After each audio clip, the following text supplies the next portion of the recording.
Okay, today I want to talk to you about 10 ways to build and improve your self-confidence. Confidence is very important for one reason only.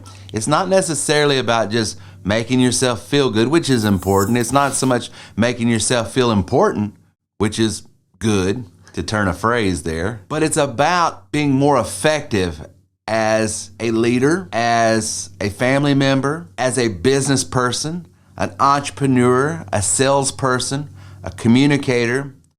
Confidence is key to being influential with people you come in contact with. There's a deep psychological phenomenon that goes on the inner subconscious level of the mind when you and I speak to one another.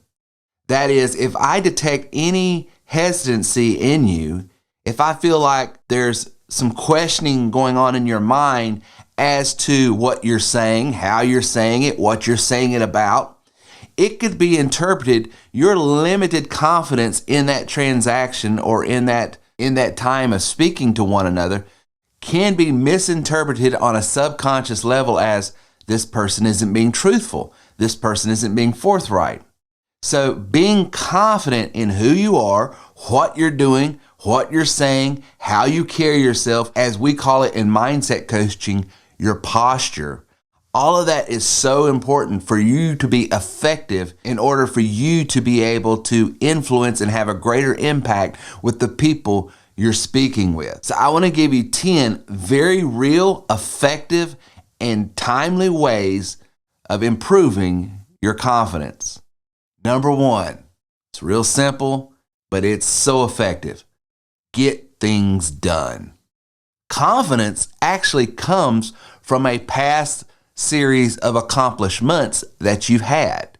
So when you can look back and you can see, hey, I got this done today, I got this done today, I got this done today, when you can start building a history of accomplishments, and they don't have to be huge, but just a series of accomplishments, it's going to help you already start changing your posture and your mindset as someone who is effective, who is worthy to be heard, and is someone that can get things done. So the best thing you can do is don't procrastinate. People who have a habit of putting off oftentimes suffer from being confident.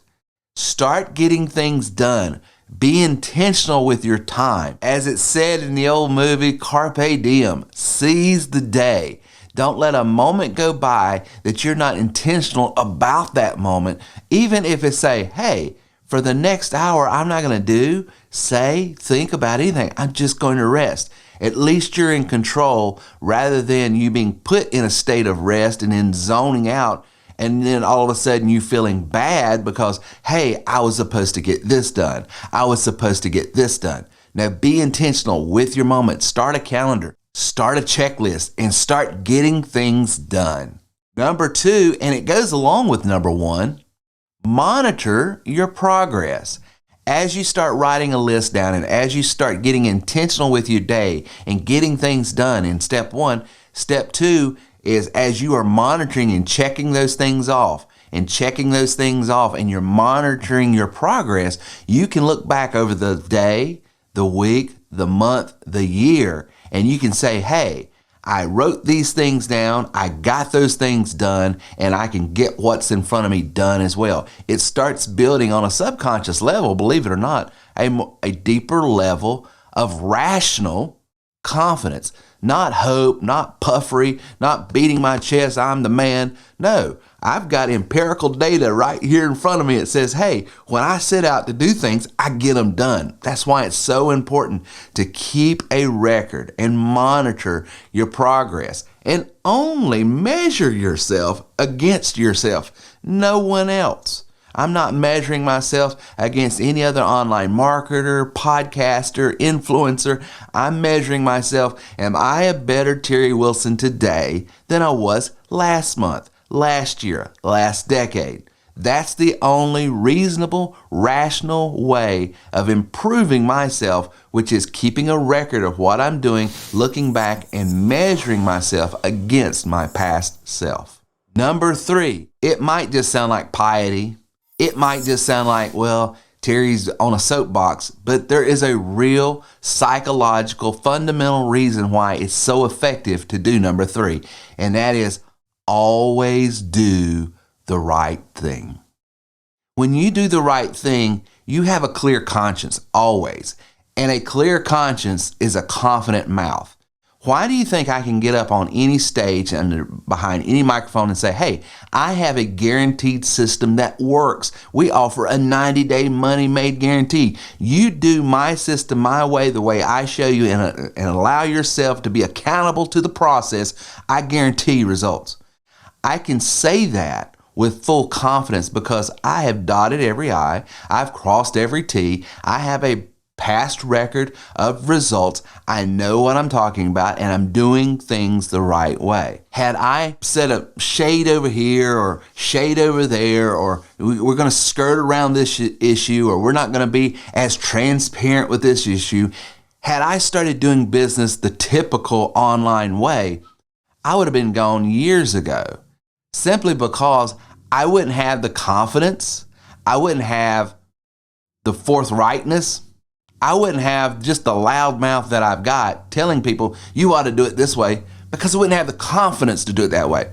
But because I've got a record of results, because I've got a way and a strategy that I know works, because I've got everything in writing, I never have to look over my shoulder and say, ooh, I wonder if that's going to catch up with me. Do things the right way. It will build immeasurable confidence in your presentation of how you're talking with others, whether it be prospects, family members, whoever you're dealing with that day. If you know in your heart of hearts, every I's dotted, every T's crossed, you are doing things on the up and up in the square. You're doing it the right way, not the fastest way, not the most expedient way, not the most convenient way, not the popular way, not the way, oh, I hope I don't get canceled by saying, no, I can stand behind this. I dare you to challenge me on it. When you can do things in that manner, you are going to be much more confident, and a confident spirit and heart and presentation will always attract high quality people. Number 4, and I am just now starting to realize this in a deep, meaningful way in my own personal life. It was always theory until I got involved, but number 4 is so true. You've got to exercise. When you feel physically better, when you have energy that you didn't have before, when you have mental clarity you didn't have before, when you start seeing results of you taking control of your own body, your mind, your emotion, your wills, when you start getting in a routine that says, this is what I'm going to do, and then you start seeing results from it from a physical way, it builds immeasurable confidence. Physical activity, exercise, is a way that's free of charge. Doesn't cost anything to walk outside and start walking. I'm telling you, it will do a lot for you. Number 5, you've got to be fearless. Don't fear the opinions, the attitudes, whatever's causing you fear. Your confidence will always be mitigated by it. There's a psychological study that says any memory that's longer than 18 months old, that I still have a negative emotional reaction to it, if I can go back 18 months and on, 18 months past, I'm not talking about recent, there's some things that we're still processing, but if I can think of something, if I can have a memory, and it's 18 months or older, and it causes fear, it causes anxiety, it causes a negative emotion, that right there is my telltale sign of there are things in that memory, there are occurrences that happen that I have not fully, emotionally, psychologically, and spiritually conquered. And any memory that's not conquered will cause fear. Now, it can manifest itself in anger, frustration, irritation, all different other types of emotional displays, but the root is fear. So always figure out what's causing this. Where is it coming from? Go to the root so you can enjoy the fruit. So fear is a big one. And there's some great resources I have at coachwithtw3.com that can help you with that. Number 6, stand up for yourself. We have a cliche, a mantra here at the Wilson household that I have tried to instill in all of my children, and that's simply this: you train people how to treat you. It's not that you're rude to other people. You're always kind. You're always giving. You're always forbearing. You're always deferring to their needs first. That is the way we want to carry ourselves. But we have enough self-value, self-confidence, self-worth that we don't allow people just to treat us as doormats. Number 7. Ooh, this is a big one. Follow through. Always follow through.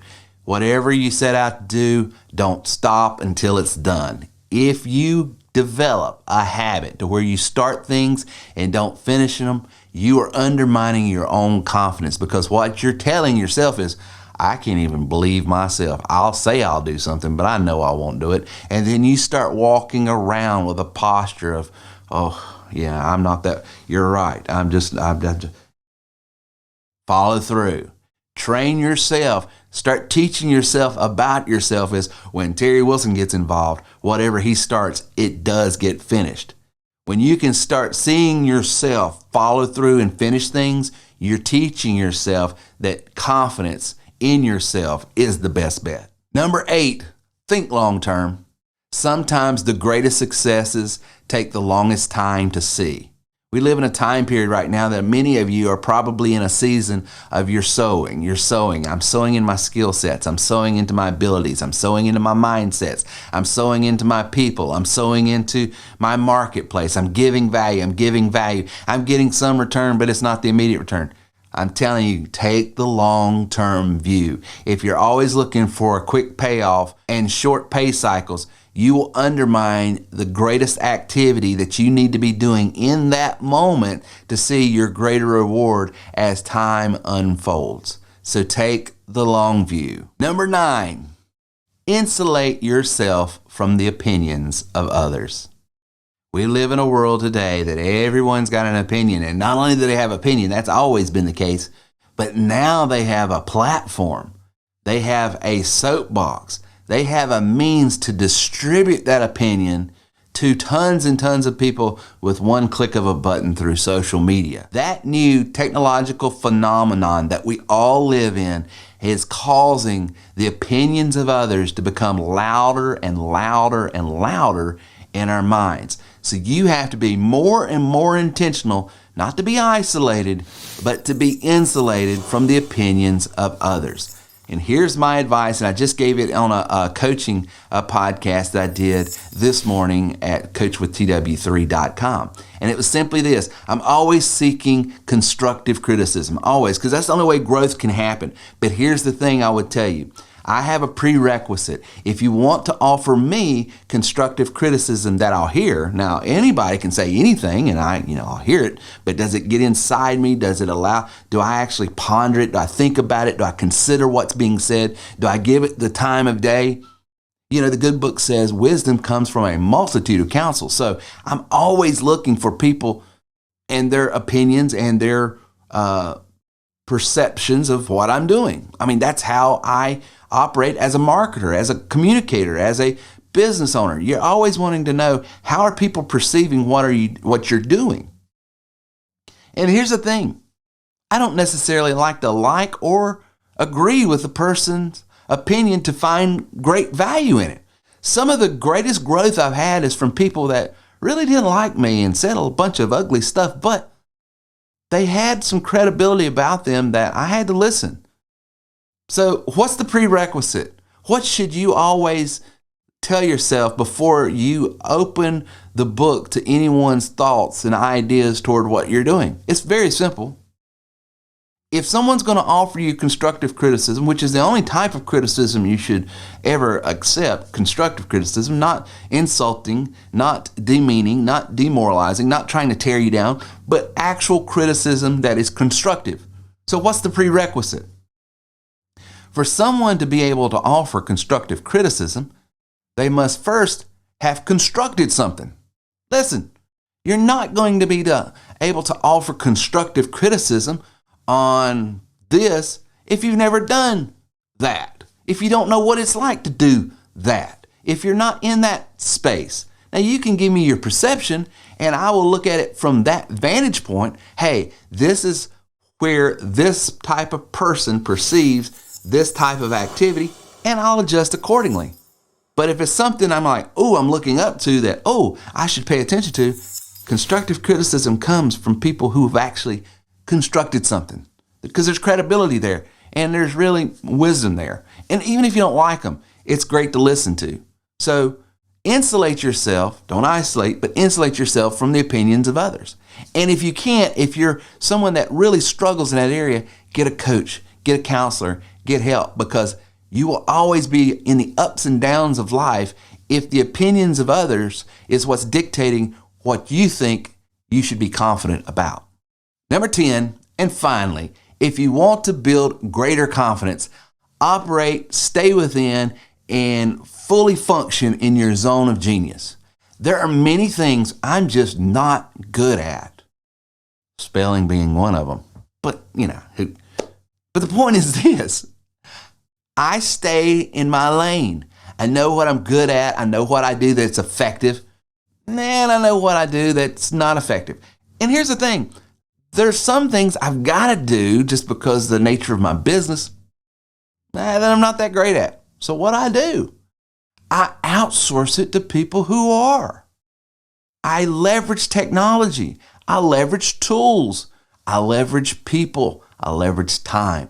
But I'm always leveraging the areas that I'm the weakest in. In the areas I feel like I do okay with, that's where I spend my time. It's the old 80-20 rule. 80% of the stuff most of us do is not effective. It's the 20% of the stuff that we do that causes 80% of the results. So if you will maximize the areas that you are brilliant in, and then find a way to outsource to mitigate your time spent in the areas that you're probably the weakest in, you will find your greatest result. You will start seeing perpetual results from it, and you'll start building confidence more and more. Those are the 10 ways I would tell you that you can start building greater confidence today.